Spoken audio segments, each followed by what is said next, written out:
सुप्रभात। आज का हमारा विषय है शब्द। हम लोग हर रोज न जाने कितने ही शब्दों का प्रयोग किसी न किसी रूप में करते हैं, जैसे कटोरी, गिलास, मेज, कुर्सी। उदाहरण के तौर पर हमने कटोरी शब्द को विच्छेद किया। के प्लस ए प्लस टे प्लस ओ प्लस रे प्लस ई। इन सभी ध्वनियों के मेल से जो रचना बनी, इन ध्वनियों के मेल से जो रचना बनी वह है कटोरी। अर्थात ये एक शब्द है। जहां वर्णों के सार्थक मेल से बनी रचना को शब्द कहते हैं, अर्थात जिसका कोई अर्थ निकले उसे शब्द कहते हैं। शब्द के भेद 4 प्रकार से विस्तृत या बताए गए हैं। नंबर 1, उत्पत्ति के आधार पर।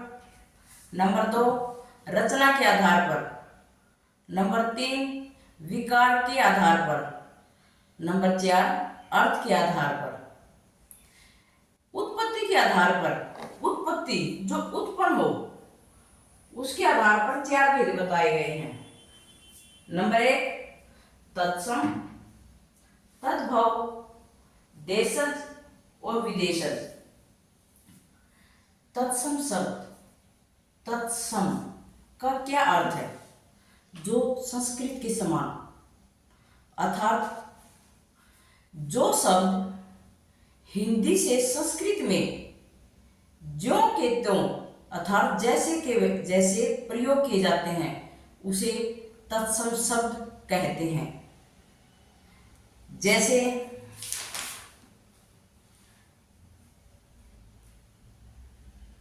माता, पिता, सर, किरण। तद्भव शब्द, तद्भव शब्द का अर्थ है कि जो शब्द संस्कृत से हिंदी में रूप परिवर्तित कर आए उसे तद्भव शब्द कहते हैं। जैसे दांत, उसका अर्थ होता है दंत। जैसे दूध, दूध का अर्थ होता है दुग्ध। हाथ, हाथ का अर्थ होता है हस्त।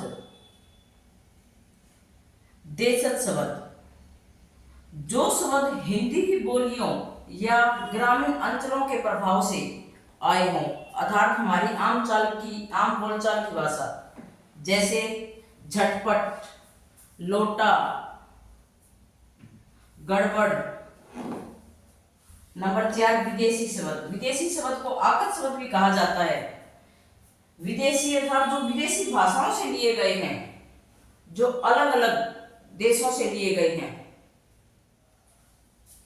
जैसे अरबी, फारसी, तुर्की, अंग्रेजी आदि भाषाओं से हिंदी में आए हों उसे विदेशी शब्द कहते हैं।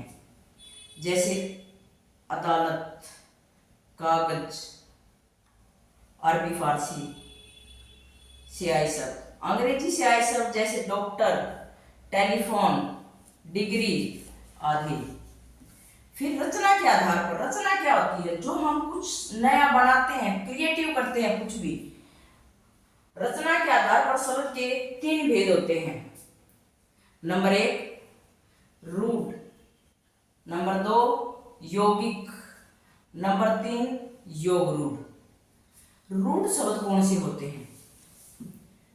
रूढ़ वे शब्द होते हैं जिनके टुकड़े नहीं किए जा सकते, अर्थात जिनको तोड़ा नहीं जा सकता। जैसे घोड़ा।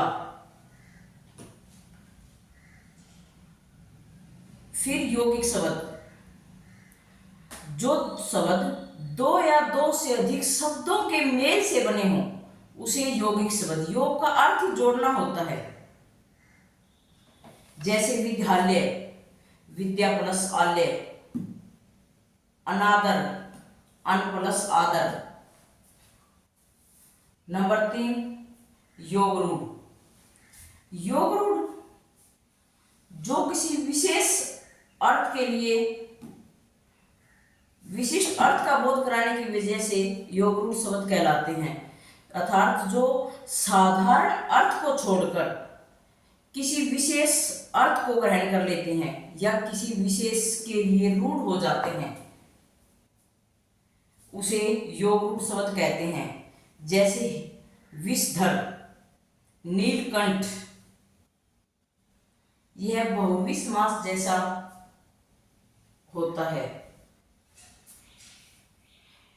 नंबर 3 शब्द विकार के आधार पर शब्द के भेद। ये 2 प्रकार के होते हैं। नंबर 1 विकारी, नंबर 2 अविकारी। विकारी, विकारी का अर्थ विकार होना, बदलाव होना, जो संज्ञा, सर्वनाम, क्रिया और विशेषण के आधार पर रूप परिवर्तन करते हैं, उसे विकारी शब्द कहते हैं। और अविकारी जो संज्ञा, सर्वनाम, क्रिया, विशेषण के आधार पर कोई रूप परिवर्तन नहीं करते, उसे अविकारी शब्द कहते हैं। अर्थ के आधार पर शब्द के 4 प्रकार से भेद बताए गए हैं। नंबर 1 एकार्थी शब्द, नंबर 2 अनेकार्थी शब्द, नंबर 3 पर्यायवाची शब्द, नंबर 4 विलोम शब्द। एकार्थी शब्द, एकार्थी जिन शब्दों का केवल एक ही अर्थ होता है, उसे एकार्थी शब्द कहते हैं। जैसे जर्मन, अंग्रेजी, आगरा।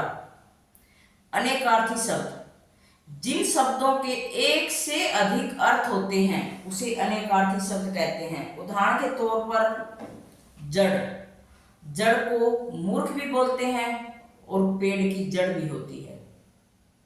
नंबर 3 पर्यायवाची शब्द, ऐसे शब्द जिनका अर्थ एक ही होता है पर्यायवाची शब्द कहलाते हैं। जैसे पानी, पानी को जल भी बोलते हैं, नीर भी बोलते हैं, वारी भी बोलते हैं। विलोम शब्द, विलोम शब्द, विलोम का मतलब उल्टा, एक दूसरे के विपरीत अर्थ बताए, उसे विलोम शब्द कहते हैं। जैसे आगे पीछे, दाएं बाएं, ऊपर नीचे, रात दिन, आदर अनादर। इस प्रकार हमारा आज का विषय शब्द जो आपको समझ आ गया होगा। मिलते हैं अगली वीडियो के साथ। धन्यवाद।